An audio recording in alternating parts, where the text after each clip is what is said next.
Jones என்று சொல்லப்படுகிற ஒரு சிறு பெண்ணுக்குள்ள ஏற்பட்ட எழுப்புதல். ஆமென். ஒவ்வொரு நாளும் அவங்க அம்மா கிட்ட கேட்பாங்க, அம்மா எனக்கு வந்து ஒரு பைபிள் வாங்கி கொடுங்கம்மா அப்படின்னு அம்மா கிட்ட அந்த பொண்ணு கேட்பாங்களாம். அம்மா சொன்னாங்க, ஆமென், வேதத்தை வாங்குற அளவுக்கு நம்ம கிட்ட பொருளாதாரம் இல்ல. ஆமென், நம்ம ஏழ்மையான குடும்பம், வேதத்தை வாங்குற அளவுக்கு நம்ம கிட்ட காசு இல்லம்மா அப்படின்னு சொல்லுவாங்க. அப்ப அவங்க அம்மா வந்து வீட்டு வேலைக்கு போவாங்களாம். அப்ப அந்த பொண்ணு சொல்லுமா, அம்மா நீங்க வீட்டு வேலைக்கு போயிட்டு வர்ற அந்த சம்பளத்துல ஒரு கொஞ்சோண்டு காசு எனக்கு கொடுங்க, நான் சேர்த்து ஆரம்பிக்கிறேன் அப்படின்னு சொல்லிட்டு அந்த பொண்ணு ஒவ்வொரு முறையும் அவங்க அம்மா வீட்டு வேலைக்கு போயிட்டு வரும்போது வருகிற அந்த பணத்துல இருந்து கொஞ்சோண்டு காசை வாங்கி தன்னுடைய உண்டியல்ல போட்டு வைப்பாங்க.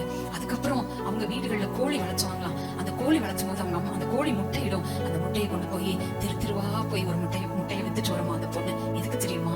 வேதத்தை வாங்குவதற்கு. ஆமென். அப்படி ஒரு வருஷம் அந்த பொண்ணு பணத்தை சேர்த்துச்சு. எத்தனை வருஷம்? ஒரு வருஷம் அந்த பொண்ணு பணத்தை சேர்த்துச்சு. சேர்த்ததுக்கு அப்புறம் அவங்க அம்மாட்ட சொல்லிச்சு, அந்த பொண்ணுக்கு 12 வயசு. அம்மா கிட்ட சொல்லிச்சு, அம்மா வேதத்தை நான் வாங்கணும். அப்ப அம்மா சொன்னாங்க, மகளே நீ போகணும்னா 50 கிலோமீட்டர் நடக்கணும். வேதத்தை வாங்குறதுக்கு எத்தனை கிலோமீட்டர் நடக்கணும்? 50 கிலோமீட்டர் நீ நடக்கணும். எப்படி போவேன்னு கேட்டாங்க. இல்லம்மா நான் போயிருவேன். 50 கிலோமீட்டர் அந்த பொண்ணு நடந்து போனாங்க. நடந்து போய் ஆயர் ஐயா கிட்ட கேட்டாங்க, ஐயா இந்த மாதிரி நான் இந்த ஊர்ல இருந்து வந்திருக்கேன், எனக்கு பரிசுத்த வேதாகமம் வேணும் அப்படின்னு சொல்லும் பொழுது ஐயா சொன்னாரு, எல்லா வேதங்களும் விற்று தீர்ந்து விட்டனமா, வேதத்தை கொடுப்பதற்கு என்கிட்ட இல்லைன்னாங்க. உடனே அவங்க வீட்டு முன்னாடி அந்த சர்ச் முன்னாடி அந்த பொண்ணு அழுது புரண்டாங்க. அழுது நடந்தாங்க. அழுததை பார்த்த போது ஆயர் ஐயாவுடைய இருதயம் உடைந்தது. ஒரு வேதத்தை வாங்குவதற்காக இவ்வளவு வைராக்கியமா, எதற்கு என்று கேட்டார். அப்ப அவங்க சொன்னாங்க, எங்க கிராமத்துல இருக்கவங்களுக்கு எல்லாம் இந்த வேத வசனங்களை படிச்சு காமிக்கணும் ஐயா, அதான் என்னோட தரிசனம் என்று சொன்னார்கள். அப்போ சரின்னு சொல்லிட்டு ஐயா உள்ள போய் அவர் தனக்கென்று வைத்திருந்த அந்த பரிசுத்த வேதாகமத்தை அந்த மகளுக்கு கொடுத்தார். புது வேதாகமத்தை கொடுத்தார். மேரி ஜோன்ஸ் அவங்களுக்கு பயங்கர சந்தோஷம். ஆமென். அப்ப தான் சேமித்து வைத்திருந்த அந்த பணத்திற்கான அந்த உண்டியலை ஐயாவுடைய கரத்துல கொடுத்து விட்டு நீங்க எத்தனை கிலோமீட்டர் நடக்கணும்? 50 கிலோமீட்டர் அந்த பொண்ணு நடந்து வந்தாங்க.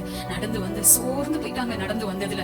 ஆனாலும் உள்ளத்துல அந்த வசனத்தை பற்றி அந்த வைராக்கியம், அந்த எழுப்புதல் எரிந்து கொண்டே இருந்தது. காலையில நேரத்தில் எழுப்புனாங்க, வேதத்தை எடுத்தாங்க, ஸ்கூலுக்கு போனாங்க, அங்க இருக்கவங்களுக்கு எல்லாம் படிச்சு காமிச்சாங்க. ஸ்கூல் முடிச்சு வந்த உடனே வீட்டுக்கு வந்த உடனே பக்கத்து வீட்டு பாட்டிக்கு போய் சொன்னாங்க, பாட்டி வேதம் கிடைச்சிருச்சு, நான் உங்களுக்கு படிச்சு காமிக்கிறேன், நீங்க இந்த வார்த்தையை கேளுங்க. வீடு வீடா வீடு வீடா வீடு வீடா வீடு வீடா போய் இந்த வேதத்தை படிச்சு காமிச்சாங்க. நாட்கள் கடந்தது. இப்படி ஒரு பொண்ணு வேதத்துக்காக வைராக்கியம் பாராட்டின சாட்சி இங்கிலாந்து சபைகளிலே பேசப்பட்டது. ஆமென். அப்ப அந்த பொண்ணு யாரு அப்படின்னு சொல்லிட்டு தேடி அவங்க கிராமத்துக்கு வந்தாங்க. வந்தவங்க அந்த மகளுடைய சாட்சியை கேட்டு ஆச்சரியப்பட்டு போனாங்க. அப்பொழுதுதான் அந்த மகளுடைய பேரிலே முதலாக உலக வேதாகம சங்கம் நிறுவப்பட்டது. வேதாகம சங்கம் ஆமென் உருவாக்கப்பட்டது அந்த மேரி ஜோன்ஸ் மூலமாக.